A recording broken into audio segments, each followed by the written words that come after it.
Good day, fellow investors. I have another amazing trade for you all, this time with Microsoft stock. So how will the trade play out? Let me show you. So as you can see, Microsoft hit some resistance right here and went down from there. The moving averages also didn't turn into an uptrend, so they are still indicating a downtrend. So what can you do right now?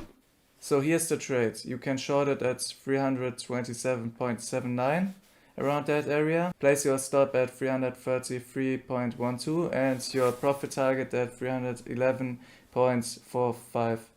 And in this case, you will just wait for the stock to go down to 311.45.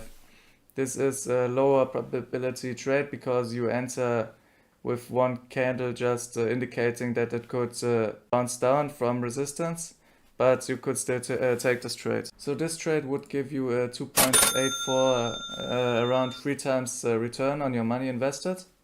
So if you enjoyed this video, give it a like and don't forget to subscribe if you haven't already. And if you want to see an even better trade where you can 20x your invested money, go look at the video right now on the screen. Bye!